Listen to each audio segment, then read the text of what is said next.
नमस्कार, TV 9 digital में आपका स्वागत है और मैं हूं कार्तिकी शर्मा।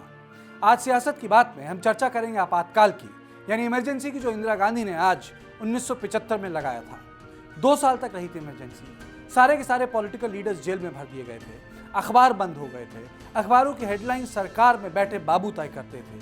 और इमरजेंसी की बातें तो आपने सुनी होंगी, यानी लोकतंत्र की हत्या कैसे हुई, किस तरीके से आम लोगों के अधिकार छीन लिए गए, देश के नाम पर देश के लोगों का ही गला घोट दिया गया, यानी हेबियस कॉर्पस भी नहीं थी, यानी अदालत भी नहीं जा सकते थे लोग ये नहीं कह सकते थे कि हमारा ये मौलिक अधिकार है, क्योंकि आपके फंडामेंटल राइट सस्पेंड हो गए थे। ये एक बहुत बड़ी सीख है। आज हमारे देश में ये इस तरह की आपातकाल कोई सरकार नहीं लगा सकती है। लेकिन इमरजेंसी की एक बहुत बड़ी सीख है, और वो सीख ये है कि जो लोग वक्त के साथ रहते, जो राजनीतिक दल वक्त के साथ रहते आगे चल नहीं पाते, वो गायब हो जाते हैं। आज 2000 के बाद आप बच्चों से पूछिए कि वो कौन 5-10 बड़े नेता थे जिनके कारण इंदिरा गांधी चुनाव हार गईं, वो शायद बता नहीं पाएंगे। लेकिन उनकी गलती नहीं है, क्योंकि आज सोशलिस्ट नेता हैं कहाँ। आज आप मुझे बताइए कि आज संसद में कौन से बड़े समाजवादी नेता हैं जो आगे की रो में बैठते हैं लोकसभा में। आज आप मुझे बताइए कि वो समाजवादी नेताओं की पार्टियां कहाँ हैं बड़ी बड़ी, जिन्होंने 1971 में, 1977 में, 1990 में और उसके बाद 1995-96 के चुनावों में कांग्रेस को और बीजेपी को तब टक्कर दी थी। मैं इसलिए सियासत की बात में इसकी चर्चा कर रहा हूं कि ये प्रश्न आज कांग्रेस के सामने है। सोचिए, बीजेपी और आरएसएस छोटा सा दल होता था, तब जनसंघ होता था और उनका विलय जनता पार्टी में हुआ था। इंदिरा गांधी को रोकने के लिए सब साथ आ गए थे। सरकार बनी लेकिन चल नहीं पाई, टूट गई। पहले मोरारजी देसाई बने, उसके बाद बने चौधरी चरण सिंह। यही 1990 में हुआ, वीपी सिंह बाहर निकल के आए और उसके बाद फिर सरकार टूट गई। ये 96 में हुआ, गुजराल बने और उसके बाद देवेगौड़ा भी बने प्रधानमंत्री। पहले देवेगौड़ा थे, बाद में गुजराल बने और वीपी सिंह के बाद चंद्रशेखर बने थे, लेकिन नहीं चल पाई।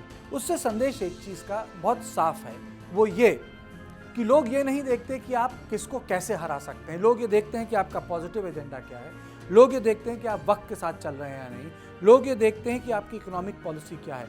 सबसे बड़ी विफलता सोशलिस्ट पॉलिटिशियंस की ये रही कि जो मार्केट इकोनॉमी है वो उसके सामने फेल हो गए। वो समझ नहीं पाए कि दुनिया में हवा दूसरी तरफ बह रही है और जो इकोनॉमिक लिबरलाइजेशन है उससे देश को फायदा हो रहा है। तो पहले वो आउट ऑफ सिंक इकोनॉमी से हुए। दूसरी जो आउट ऑफ सिंक हुए, जो हमारे देश में जो राजनीति आई वो शिफ्ट कर रही थी किसान राजनीति से धीरे धीरे जातीय राजनीति की तरफ और धर्म की राजनीति की तरफ। यानी जातीय राजनीति ने क्षेत्रीय दलों को दम दे दिया और जो एक कल्चरल नेशनलिज्म की राजनीति थी उसके बीच में भारतीय जनता पार्टी आके खड़ी हो गई। लेकिन सबसे महत्वपूर्ण बात, जो जनता में एक मैसेज गया, ये लोग हरा तो सकते हैं, सरकार चला नहीं सकते। ये लोग इंदिरा गांधी या राजीव गांधी या अटल बिहारी वाजपेयी को चैलेंज तो कर सकते हैं, लेकिन मिल के साथ नहीं रह सकते। और यही कारण है कि जो आइडियोलॉजिकल हॉलोनेस, जो इकोनॉमिक लिबरलाइजेशन को समझने की जो शक्ति होनी चाहिए वो नहीं दिखाई। ये सारे के सारे नेता हाशिए पे पहुंच गए। आज जितने भी नेता इमरजेंसी से जुड़े हैं, या तो आप बीजेपी में पाएंगे या क्षेत्रीय दलों से जुड़े पाएंगे। और बीजेपी ने तो उनको अप्रोप्रिएट कर दिया, जबकि जनसंघ मिल गई थी जनता पार्टी में और उसके चक्कर में, ड्यूअल मेंबरशिप के चक्कर में सरकार टूट गई। यानी मधु दंडोपाध्याय और बाकी सब लोग कहते थे कि आप ये कहिए कि आप आरएसएस के सदस्य नहीं हैं, जो जनसंघ के लोग नहीं मान रहे थे। बहरहाल बात अलग है कि चरण सिंह ने पार्टी तोड़ ली और कांग्रेस के समर्थन से वो भी प्रधानमंत्री बन गए। लेकिन ये एक बड़ी सीख है आज के राजनीतिक दलों के लिए। अगर आपको पॉलिटिकली रेलेवेंट रहना है तो आपको देश की नब्ज समझनी पड़ेगी।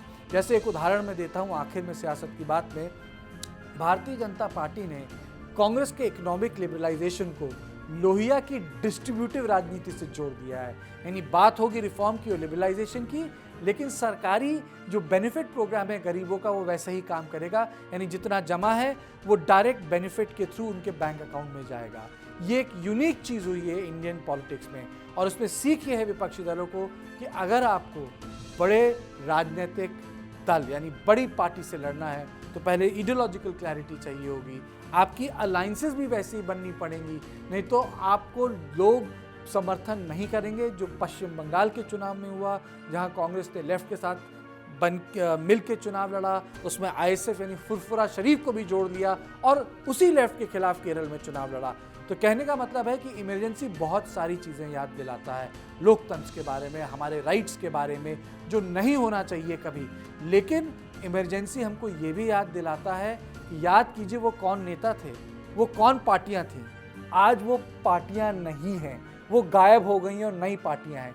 कहने का मतलब है कि अगर वक्त के साथ पॉलिटिकल फॉर्मेशंस अपने आप को नहीं बदलती हैं, आगे नहीं ले जाती हैं, तो वक्त उनको पीछे छोड़ देता है। तो यानी आज मैं अपनी सियासत की बात में बस इतना ही कहूँगा कि याद कीजिए कि वो नेता कहाँ हैं, वो बड़े बड़े समाजवादी नेता जो फ्रंट रो में बैठते थे लोकसभा में, क्योंकि न विचारधारा बदली वक्त के साथ, न सोच बदली।